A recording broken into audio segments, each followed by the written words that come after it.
ನನ್ನ ಚೆಕ್ಕಲ್ಲಿ ಹಾಕೊಟ್ಬಿಟ್ಟು ಡಾಕ್ಟ್ರಿಗೆ ಕಾಸು ಬೇಕೋ, ಮುಂದೆ ಬರಲ್ಲ ಅವರು, ಪ್ರೆಸ್ಟೀಜ್ ಇಶ್ಯೂ, ಮಂತ್ರಿ ಎಳಿಯ ಡಾಕ್ಟ್ರು ಅಂತಂದ್ಬಿಟ್ಟು ಅವ್ರ ಹತ್ರ ಎಲ್ಲ ದುಡ್ಡು ವಸೂಲಿ ಮಾಡಿದ್ದ. ಒಂದು ದಿನ 5 ಕೋಟಿ ಸಾಲ ಮಾಡ್ಕೊಂಡು ನೇಣು ಹಾಕೊಂಡು ಸತ್ತೋದ. ಚೆಕ್ ಎಲ್ಲ ಅವ್ರ ಹತ್ರ ಇತ್ತು. ಸತ್ತೋದು 2 ದಿನಕ್ಕೆ ಅದ್ರ ಮೇಲೆ ಚೆಕ್ ಬೌನ್ಸ್ ಕೇಸ್ ಹಾಕಿದ್ರು. ಏನು ಫುಟ್ಪಾತ್, ಒಬ್ಬ MS ಸರ್ಜನ್ನು 2013ರಲ್ಲಿ ಫುಟ್ಪಾತ್ ಆಗ್ಬಿಡ್ತೀನಿ ಸರ್, ಮೈ ತುಂಬ ಸಾಲ, ಓಡಾಡೋಕ್ಕಾರಿರಲ್ಲ, ಮನೆ ಸಾಲ, ಇದು ಸಾಲ, ಅದು ಸಾಲ, ಇಲ್ಲಿಗೆ ಹೋಗ್ಬಿಟ್ಟಿದ್ದು ಸರ್. ಎಲ್ಲರೂ ಅಂತಿರು ನೇಣಾಕೊಂಡ್ಬಿಡ್ತಾನೆ ಇವನು ಅಂತ. ಇವನು ಹೋಗ್ಬಿಡ್ತಾನೆ ಇವನು. ಪ್ರತಿಯೊಬ್ಬರು ಮಂಡ್ಯದಲ್ಲಿ ನನಗೆ ಹೇಟ್ ಮಾಡೋಕ್ಕೆ ಶುರು ಮಾಡಿದ್ರು ಸರ್. ಈಗ ಹೇಳ್ತಾರೆ ಮಂಡ್ಯದವ್ರಲ್ಲ, ಅವ್ನು ನಿಮ್ಮ ಮಂಡ್ಯ ಬಿಟ್ಟು ಹೋಗಿದ್ದೆ, ಒಳ್ಳೆ ಕೆಲಸ ಮಾಡ್ಬಿಟ್ಟೆ, ಈಗ ನೋಡಿ ಇಂಟರ್ನ್ಯಾಷನಲ್ ಲೆವೆಲ್ ಫೇಮಸ್ ಆಗ್ಬಿಟ್ಟಿದ್ಯಾ, ಹೆಂಗೆ ಮಾಡ್ದ ನೀನೀಗ ಅಂತ ಇವಾಗೆಲ್ಲ ಮಾತಾಡ್ತಾರೆ ಬಂದು. ಅವ್ನು ಯಾವನವನು ಫಸ್ಟ್ ಮಂಡ್ಯ ಬಿಟ್ಟು ಓಡಿಸ್ರು ಅವನು ಅಂತ ಹೇಳಿ ನಾನು ಕೇಳ್ತಿದ್ದೀನಿ ಸರ್. ಸರ್ ಆವಾಗಲೇ ಚೆಕ್ ಬೌನ್ಸ್ ಕೇಸು ಅಂತಂದ್ರೆ ವೈದ್ಯರು ನೀವು ಕೋರ್ಟು ಕಚೇರಿಯಲ್ಲಿ ಅಲಿತೀರಿ ಸರ್. ನಮ್ಮದು ಕೋರ್ಟು ಕಚೇರಿಯಲ್ಲಿ ಅದು ಎವಿಡೆನ್ಸ್ಗೆ ಹೋದಾಗ ಅಥವಾ ಏನಾದರೂ ಇಶ್ಯೂ ಆದಾಗ ಹೋಗ್ತೀವಿ ಅಂದ್ಕೊಳ್ಳಿ, ಅದು ಬೇರೆ. ಇದೇನಾಯಿತು, ನಾನು ಈ ಕೇಸು ಮಂಡ್ಯದಲ್ಲಿದ್ದೆ ಸರ್.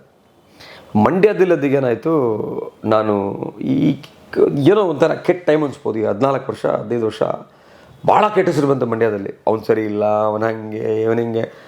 ಜನ 10,000 ಪಾಂಪ್ಲೆಟ್ ಹಂಚಿಸ್ಬಿಟ್ರು ಪ್ರಿಂಟ್ ಮಾಡಿ. ಪಾಂಪ್ಲೆಟ್ ಹಚ್ಚೋರು ಯಾರು ಅಂತಲೂ ಪತ್ತೆ ಹಚ್ಚಿದ್ವಿ ನಾವು.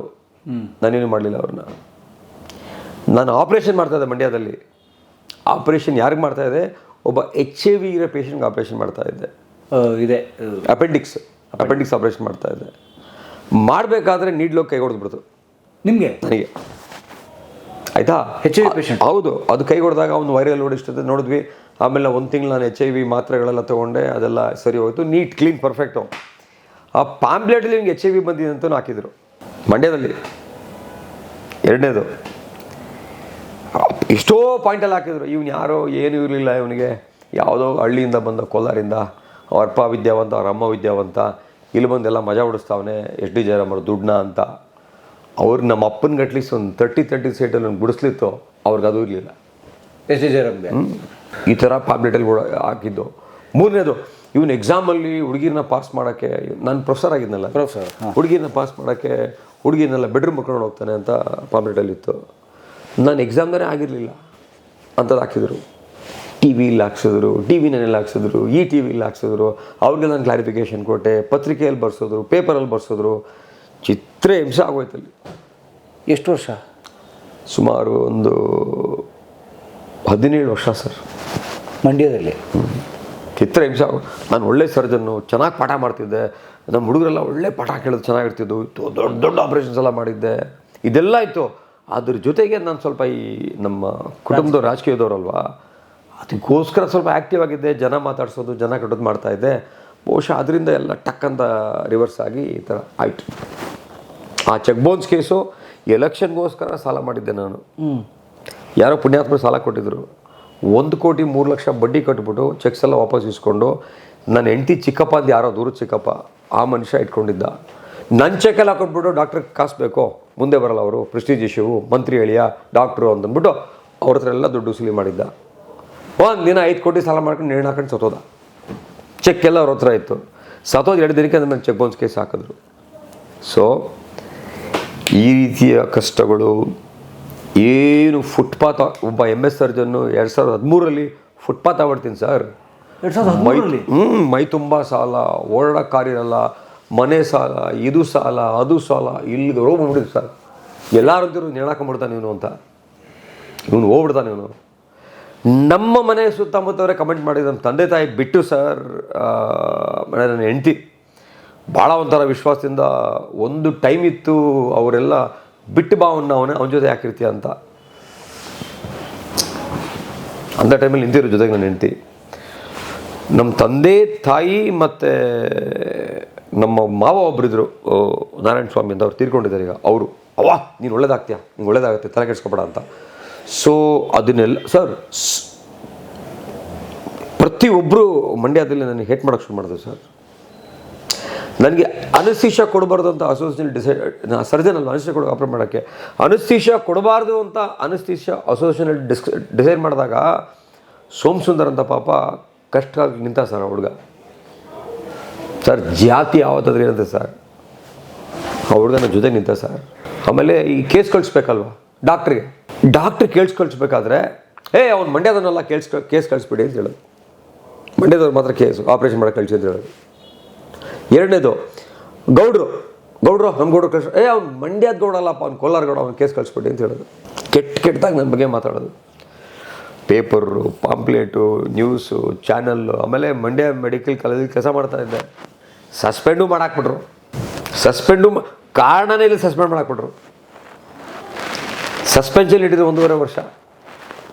ಆ ಸಸ್ಪೆನ್ಷನ್ ಇಟ್ಟಾಗ ಈ ಹಾಸ್ಪಿಟಲ್ ಕಟ್ಟಿದೆ, ಡಾಲಸ್ಕಾಗಿ ಮನೆ ತಗೊಂಡೆ.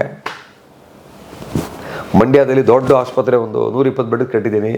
ಇವತ್ತು 40 ಕೋಟಿ ಬೆಳೆ ಬಾಳುತ್ತದು. ವಿನೋದ್ ಆಸ್ಪತ್ರೆ ಮಾಡಿದೆ, ನರ್ಸಿಂಗ್ ಸ್ಕೂಲ್ ಮಾಡಿದೆ, ನರ್ಸಿಂಗ್ ಕಾಲೇಜ್ ಮಾಡಿದೆ, LKG to 8th ಒಂದು ಸ್ಕೂಲ್ ಮಾಡಿದೆ. ಇದೆಲ್ಲ ಕಷ್ಟ ಕಾಲದಲ್ಲೇ ಮಾಡಿದ್ದು, ದುಡ್ಡಿಲ್ಲದಾಗ.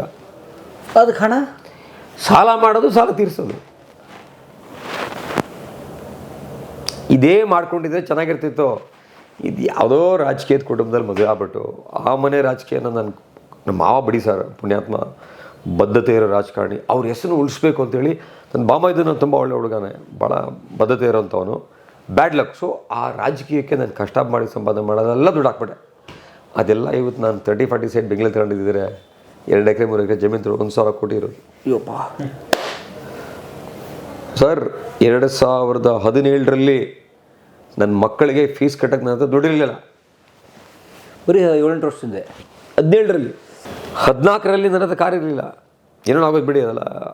ಯಾರೋ ಪುಣ್ಯಾತ್ಮರು 2 ಲಕ್ಷ ಕೊಟ್ಟರು, ಡೌನ್ ಪೇಮೆಂಟ್ ಮಾಡಿ ಅದನ್ನು ಡೈಲಿ 1,000 ಕೊಟ್ಟು ತೀರಿಸ್ತೆ. ಅದನ್ನು ಸ್ವಿಫ್ಟ್ ಕಾರ್ ತಗೊಂಡು ಮಾರ್ತಿದ್ದೆ. ಫೀಸ್ ಕಟ್ಟೋಕ್ಕೆ ದುಡ್ಡಿರಲಿಲ್ಲ, ಕಾರಲ್ಲಿ ದುಡ್ಡಿರಲಿಲ್ಲ.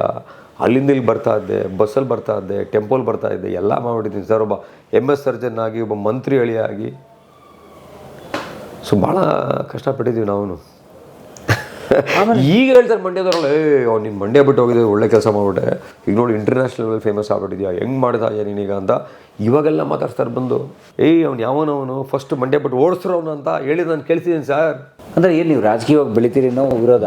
ಬಹುಶಃ ರಾಜಕೀಯವಾಗಿ ಬೆಳಿತೀನಿ ಅಂತ ಒಂದು. ಆಮೇಲೆ ಎಲ್ಲೂ ಅಷ್ಟೇ ಸರ್, ಬುದ್ಧಿವಂತರನ್ನ ಯಾರೂ ಇಟ್ಕೊಳ್ಳಲ್ಲ. ಸೊ ಹಾಗಾಗಿ ಅವ್ರಿಗೆ ಒಂದು ರಾಜಕೀಯ, ಒಂದು ನನ್ನ ಹೆಲ್ತ್ ಕೇರಲ್ಲಿ, ಈ ಸರ್ಜರಿಯಲ್ಲಿ ಸರ್ ಮಂಡ್ಯಗೆ 6 ತಿಂಗಳಿಗೆಲ್ಲ ನುಂಗಾಕ್ಬಿಟ್ಟೆ. ಯಾರ ಹತ್ರ ಪೇಷಂಟ್ ಹೋಗಿ ನನ್ನ ಹತ್ರ ಬರ್ತಾಯಿದ್ರು ಡೈರೆಕ್ಟ್. ಯಾಕೆ ಬರ್ತಾಯಿದ್ರು ಅಂದರೆ ಫಸ್ಟು ನಾನು ಚೆನ್ನಾಗಿ ಆಪ್ರೇಷನ್ ಮಾಡ್ತಾಯಿದ್ದೆ. 2 ನಮ್ಮ ಜಯರಾಮಣ್ಣ ನಳಿಯ ಕಣ, ಎಲ್ಲ ಹೋಗೋಣ, ಸಹಾಯ ಮಾಡ್ತಾನೆ, ಬಾಲ ಹೋಗೋಣ ಜಯರಾಮಣ್ಣ ನಳಿಯ, ಬಿಟ್ಕೊಡ್ತಾನೆ ಕಾಸನ್ನ. ಸೊ ಅಷ್ಟು ಕಿರುಕುಳ, ಹಿಂಸೆ, ಮಾನಸಿಕ ನೋವು ಅನುಭವಿಸಿ ಹೊರಗೆ ಬಂದು ಈ ಸ್ಮೈಲ್ಸ್ ಕಟ್ಟಿರೋದು. ಸೊ ಯಾಕೆ ಇದನ್ನೆಲ್ಲ ಕಟ್ಟಿದೆ ಅಂದರೆ ಸರ್, ಜೀವನದಲ್ಲಿ ಆಗಿರುವ ಅವಮಾನಗಳು. ನಮ್ಮ ತಂದೆಗೂ ಅವಮಾನ ಮಾಡಿದ್ದಾರೆ. ಅವ್ರು ಕೆಲಸ ಮಾಡಬೇಕಾದ್ರೆ ಅವಿದ್ಯಾವಂತ, ಹ್ಯಾಂಡಿಕ್ಯಾಪು, ಪೋಲಿಯೋ ಇತ್ತು ನಮ್ಮ ತಂದೆಗೆ. ಏನೋ ಕೆಟ್ಟದಾಗಿ ನಮ್ಮ ತಂದೆಗೆ ಕಿಂಡಲ್ ಮಾಡೋರು ನಾವು ಕಣ್ಣಾರ ನೋಡಿದ್ದೀವಿ. ಅದನ್ನು ನನಗೆ ಅವಮಾನಗಳಾಗಿದೆ, ಇನ್ಸಲ್ಟ್ ಆಗಿದೆ, ಹ್ಯೂಮಿಲೇಷನ್ ಆಗಿದೆ. ಈ ಥರ ಕೂತಿರ್ತಾ ಇದ್ವಿ, ನಾನು ಕೂತಿರ್ತಾ ಇದ್ದೆ. ಯಾರೋ ಬರ್ತಾರೆ, ನಾನೊಬ್ಬ ಡಾಕ್ಟ್ರು, ಸರ್ಜನ್ನು, ಮಂತ್ರಿಳಿಯ, ಹಿಂಗೆ ತೋರಿಸ್ತಾರೆ ನನ್ನ ಕೈ, ಹಿಂಗೆ ಅದನ್ನು ಎದ್ದೇಳಬೇಕು, ಕೂತ್ಕೊಳ್ಳಿ ಅಂತ. ಎಲ್ಲ ಅವಮಾನಗಳು. ಸೊ ನಾನು ಕೆಲವ್ರು ಹೇಳ್ತಾರೆ, ಪರಮೇಶ್ ಚೆನ್ನಾಗಿ ಕೆಲಸ ಮಾಡಬೇಕು ಅಂದರೆ ಅವನ್ನ ಚಪ್ಪಲಿ ಹೊಡಿಬೇಕು ಅಂತ, ಅವಾಗ ಕೆಲಸ ಮಾಡ್ತಾನೆ ಅವನು ಅಂತ. ಅವಮಾನ ಮಾಡಿದ್ರೆ ಕೆಲಸ ಮಾಡ್ತೀನಿ ನಾನು, ಅವಮಾನ ಮಾಡಿದ್ರೆ ಕೆಲಸ ಮಾಡ್ತೀನಿ ನಾನು. ಹೊಸ ಪ್ರಾಜೆಕ್ಟ್ ಮಾಡ್ತಾರೆ. ಮೊನ್ನೆ ರೀಸೆಂಟಾಗಿ ಓದ್ತೀನಿ ಒಂದು ಇನ್ಸಿಡೆಂಟ್ ಆಯಿತು. ಯಾರೊಬ್ಬ ಸ್ನೇಹಿತ ಮನೇಲಿ ಪಾರ್ಟಿ ಮಾಡ್ದ, ನಾನು ಕರೀಲಿಲ್ಲ. ಪಾರ್ಟಿದು ಏನು ಹಾಡು ಹೇಳ್ತಾರೆ, ತಿಂತಾರೆ, ಕುಡಿತಾರೆ, ನಾನು ಕರೀಲಿಲ್ಲ. ನಮ್ಮ ಪಕ್ಕದ ಮೇಲೆ ಇನ್ನೊಬ್ಬ ಇದೆ, ಇನ್ನೂ ಅವನು ಸ್ನೇಹಿತ, ನಾವೆಲ್ಲ ಒಂದು ಗ್ರೂಪು, ನಾನು ಕರೀಲಿಲ್ಲ. ನಾನಂದೆ, ನೋಡಪ್ಪ, ಕರೀದಿದ್ದೆ ಒಳ್ಳೆಯದಾಯಿತು, ಇದು ಮೊದಲನೇ ಸರಿ ಆಗ್ತಾಯಿಲ್ಲ, ಇದು 3ನೇ ಸರಿ ಆಗ್ತಾಯಿದೆ, ಇದೇ ಅಂತ್ಯ. ಈ ಒಂದು ಅವಮಾನ ನಾನು ಇವತ್ತು ಕರೆದಿಲ್ವಲ್ಲ, ಈ ಅವಮಾನಕ್ಕೆ ಉತ್ತರ ಕೊಡ್ತೀನಿ, ವೆಯ್ಟ್ ಮಾಡೋದು ಅವನಿಗೆ. ನಾನು ಇನ್ನೊಬ್ಬ ಹೋಗಿದ್ನಲ್ಲ ಪಾರ್ಟಿಗೆ, ಅವನಿಗೆ ವೆಯ್ಟ್ ಮಾಡು, ಕೊಡ್ತೀನಿ ಅವಮಾನಕ್ಕೆ ಉತ್ತರ. ಸೊ ಏನು ಬರುತ್ತೆ ನಮಗೆ ಡ್ರೈವು ಅಂದರೆ, ಅವಮಾನ ಆದಾಗ, ಇನ್ಸಲ್ಟ್ ಆದಾಗ, ಹ್ಯೂಮಿಲೇಷನ್ ಆದಾಗ ನಮಗೆ ನಾವು ಬದುಕಿ ತೋರಿಸ್ಬೇಕು ಅನ್ನೋ ಛಲ ಇನ್ನೂ ಗಟ್ಟಿಯಾಗುತ್ತೆ. ಈಗಲೂ ಆಗ್ತಾಯಿದೆ ಅವಮಾನಗಳು ಲೆಕ್ಕಾಗಲಿ. ನನ್ನ ಮಗಳು ಅರ್ಥ ಆಯ್ತಲ್ವಾ? ಸೊ ಇದು ಜೀವನದಲ್ಲಿ ಆಗ್ತಾರೋ.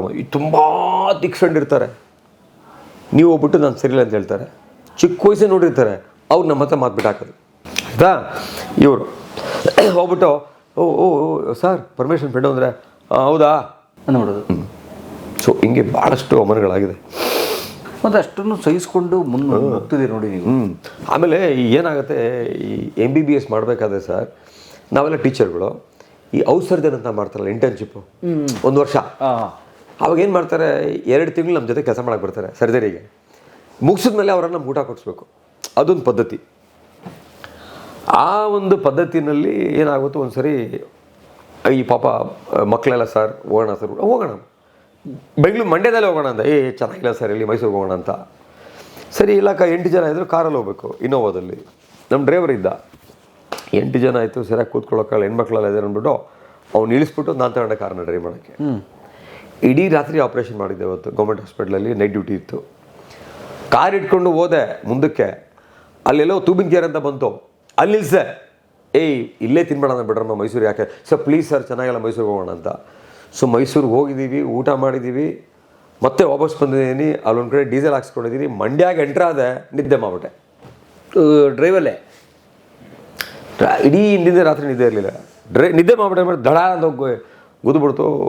ಇಲ್ಲಿ ನೋಡಿಲಿ, ಇದು ಇಲ್ಲೆಲ್ಲ ಮಾರ್ಕು, ಅದೇ ಇನೋವಾದಲ್ಲಿ ಮಾರ್ಕ್ ಆಗ್ಬಿಡು ಸರ್. ಇದನ್ನ ಯಾವುದೋ ಒಂದು ಡೈರೆಕ್ಟರ್ ಇದ್ರು ಸರ್, ಒಂದು ಲೇಡಿ ಆ ಅಮ್ಮ, ಇದನ್ನು ತೊಗೊಂಡೋಗ್ಬಿಟ್ಟು ಹೆಣ್ಮಕ್ಳನ್ನ ರೆಸಾರ್ಟ್ ಕರ್ಕೊಂಡು ಹೋಗಿ ಅಂತ ಪೇಪರ್ ಬರ್ಸಿದ್ರು.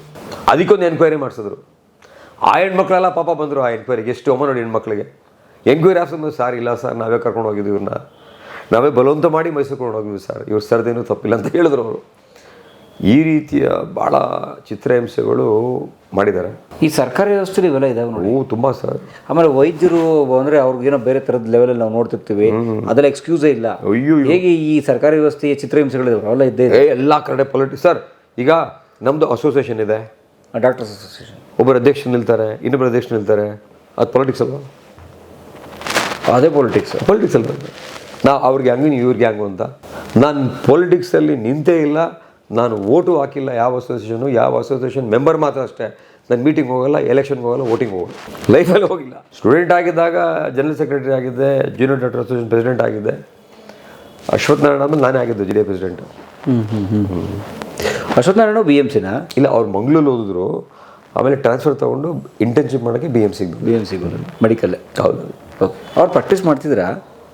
ಭಾಳ ಇಲ್ಲ, diagnostic centres, nursing college, nursing school, paramedical institutes ಅದೆಲ್ಲ ಮಾಡಿದರು.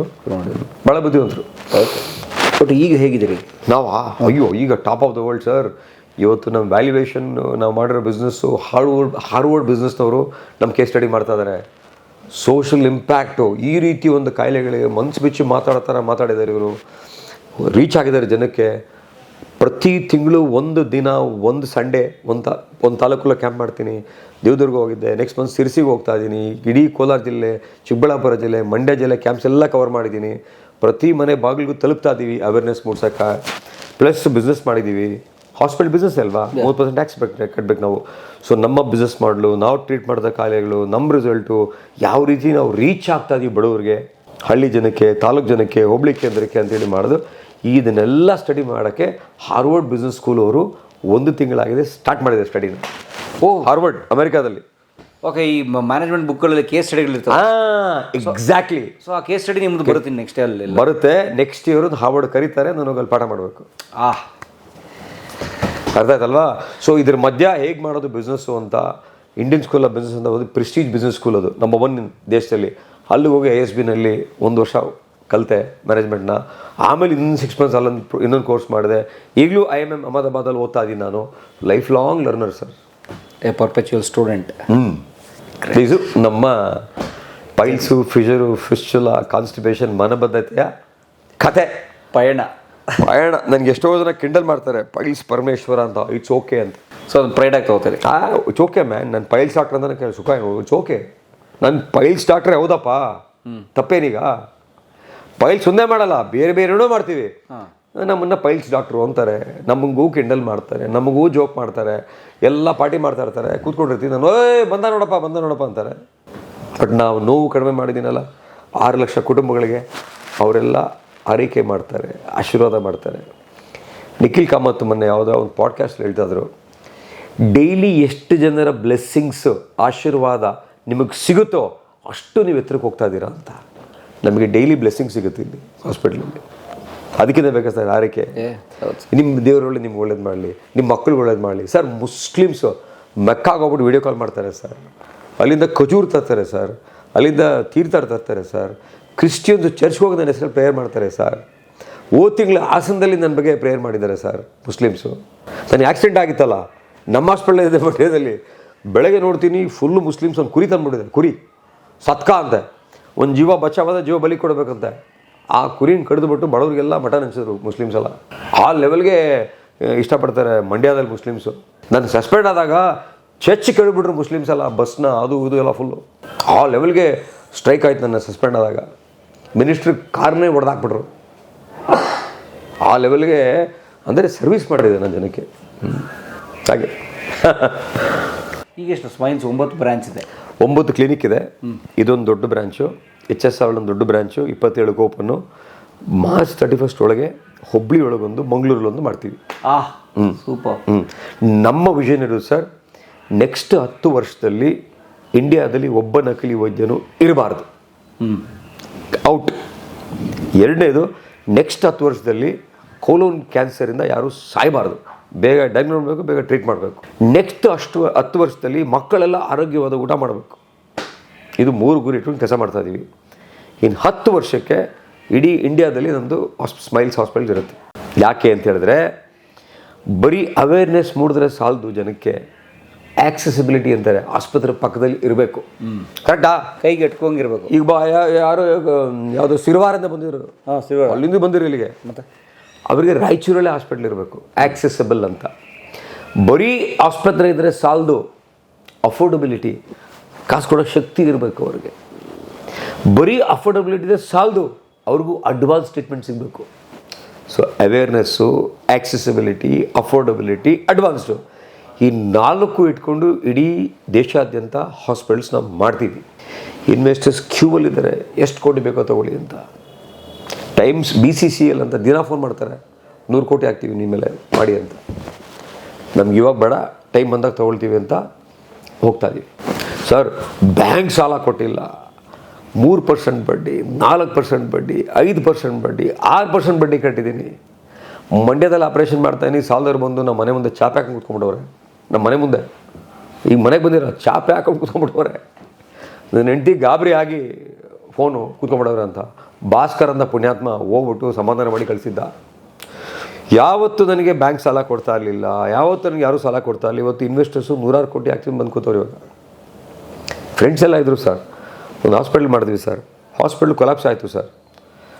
ಭಾಸ್ಕರ್ ಅಂತ ಒಬ್ಬರು, ಆ ಕಾರ್ನರು ಅಡ್ಡ ಅಂತ ಹೇಳಿದ್ನಲ್ಲ ನಮ್ಮ ಹುಡುಗರು, ಅಶ್ವಥ್ ನಾರಾಯಣ ಭಾಸ್ಕರ್ ಅಡ್ಡ, ಆ ಭಾಸ್ಕರ್ನವರು ಅನ್ಎಂಪ್ಲಾಯ್ಡ್ ಫೆಲೋ. ಅದೇ ಮನೆ ಮೇಲೆ ಮೇಲ್ಗಡೆ ಭಾಸ್ಕರ್ ಅನ್ಎಂಪ್ಲಾಯ್ಡ್ ಫೆಲೋ ಸರ್.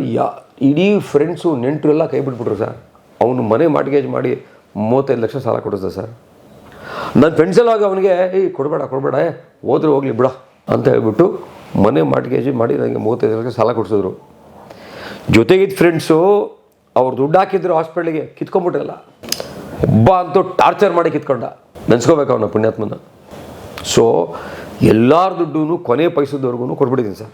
ಇನ್ನು ಕೆಲವರು ತುಂಬ ಆತ್ಮೀಯರಿದೆ, ಅದು ಕೊಡಬೇಕಾಯ್ತು, ಸಣ್ಣ ಪುಟ್ಟ ದುಡ್ಡು ಅಷ್ಟೇ, ದೊಡ್ಡದೇನೆ. ಭಾಳ ಕಷ್ಟ ಆಯಿತು, ಭಾಳ ನೋವಾಯಿತು, ದುಡ್ಡೆಲ್ಲ ಕಳ್ಕೊಂಡೆ, ಫುಟ್ಪಾತಿಗೆ ಬಂದೆ, ಮತ್ತೆ ಮಂಡ್ಯದಿಂದ ಮೇಲೆ ಇದ್ದೆ. ಸೊ ಒಂದೇನು ಅಂತ ಹೇಳಿದ್ರೆ ಸರ್, ಜೀವನದಲ್ಲಿ ಮುಖ್ಯವಾದ MBA ಏನು ಗೊತ್ತಾ? ನಮ್ಮ ಜೀವನದಲ್ಲಾಗುವ 7 ಬೀಳುಗಳೇ MBA. ಆ 7 ಬೀಳು ಇತ್ತಲ್ಲ, ಒಳ್ಳೆ ಪಾಠ ಕಲಿಸ್ತು ಮಂಡ್ಯದಲ್ಲಿ. ಎರಡನೇದು, ಬಿಸ್ನೆಸ್ ಹೇಗೆ ಮಾಡಬೇಕು ಅಂತ ಕಲಿತೆ ಮಂಡ್ಯದಲ್ಲಿ. ಮೂರನೇದು ಸರ್, ಎಲ್ಲ ಊರಲ್ಲೂ ಜನ ಇರ್ತಾರೆ ಸರ್. ಮಂಡ್ಯದಲ್ಲಿ 100ಕ್ಕೆ 80%, 90% ಜನ ನನ್ನ ಪ್ರೀತಿ ಮಾಡೋರು. ಈಗಲೂ ನನ್ನ ದೇವ್ರ ಥರ ಪೂಜೆ ಮಾಡ್ತಾರೆ, ಈಗಲೂ ಪ್ರೀತಿ ಮಾಡ್ತಾರೆ. 90% ಜನ ಈಗಲೂ ನನ್ನ ಪೂಜೆ ಮಾಡ್ತಾರೆ ಮಂಡ್ಯದಲ್ಲಿ. ಇವತ್ತು ನಾನು ಈ ಸ್ಟೇಜಲ್ಲಿ ಇಂಟರ್ನ್ಯಾಷನಲಲ್ಲಿ ಶೈನ್ ಆಗಬೇಕಾದ್ರೆ ಕಾರಣ, ಆ ಮಂಡ್ಯ ಜನ ಮಾಡಿದ್ದು ಅವಮಾನ 10%. ಇನ್ನು 90% ಸ್ಫೂರ್ತಿ ಕೊಟ್ಟರೆ, ಸರ್ ನೀವು ಮಾಡ್ತೀರಾ ಮಾಡಿ ಸರ್. ಆ 90% ಜನ ಇದ್ದಾರಲ್ಲ, ಅವ್ರಿಗೆ ನಾನು ಸದಾ ಚಿರಋಣಿ. ಇವತ್ತಿಗೂ ಸಹ ಮಂಡ್ಯ ಜಿಲ್ಲೆಯವ್ರು ಬಂದರೆ ಇಲ್ಲಿ ಗೌರವ ಕೊಟ್ಟು, ಮರ್ಯಾದೆ ಕೊಟ್ಟು, ಯಾರೇ ಆಗಿರಲಿ ಅವ್ರಿಗೆ ಡಿಸ್ಕೌಂಟ್ ಕೊಟ್ಟು, ಬಡವರಾಗಿದೆ ಫ್ರೀ ಕೊಟ್ಟು ನಾನು ಮಾಡಿ ಕಳಿಸ್ತೀನಿ ಸರ್. ಸೊ ಮಂಡ್ಯ ಜಿಲ್ಲೆ ಹೆಣ್ಣು ಕೊಟ್ಟಂಥ ಜಿಲ್ಲೆ. ಸೊ ಹೆಣ್ಣು ಕೊಟ್ಟಂಥ ಜಿಲ್ಲೆಯನ್ನು, ಹೆಣ್ಣು ಕೊಟ್ಟಂಥ ತಂದೆ ತಾಯಿನ ಭಾಳ ಗೌರವಿಸ್ಬೇಕು ನಾವು. ಹಾಗಾಗಿ ಒಂಥರ ಮಂಡ್ಯದ ಅಳಿಯಾಗಿದ್ರು ಇವತ್ತು ಪರಮೇಶ್ ಅಂದರೆ ಮಂಡ್ಯ ಪರಮೇಶ್ ಅಂತ ಕೇಳ್ತಾರೆ. ಸೊ ನನ್ನ ಹೆಸರು ಮಂಡ್ಯ ಪರಮೇಶ್ ಆಗ್ಬಿಟ್ಟಿದೆ ಈಗ. ಸೊ ಕೋಲಾರ ಪರಮೇಶ್ ಅಲ್ಲ, ಮಂಡ್ಯ ಪರಮೇಶ್ ಅಂತಾರೆ. ಸೊ ಹಾಗಾಗಿ ಸೋಲಲ್ಲೂ ನಾನು ಮಂಡ್ಯದಲ್ಲಿ ಗೆಲುವನ್ನು ಕಂಡು ಹೇಳ್ತಾರಲ್ಲ, ಸೋಲಲ್ಲೂ ಗೆಲುವನ್ನು ಕಾಣ್ಬೇಕು, ಹಂಗೆ ಸೋಲಲ್ಲೂ ಗೆಲುವನ್ನು ಕಂಡು ಮಂಡ್ಯ ನನಗೆ ಸದಾ ನನ್ನ ಪ್ರೀತಿ ಮಾಡ್ದಲ್ಲ ಮಂಡ್ಯ ಜನ, ಅವರಿಗೆ ಚಿರುಋಣಿ ನಾನು.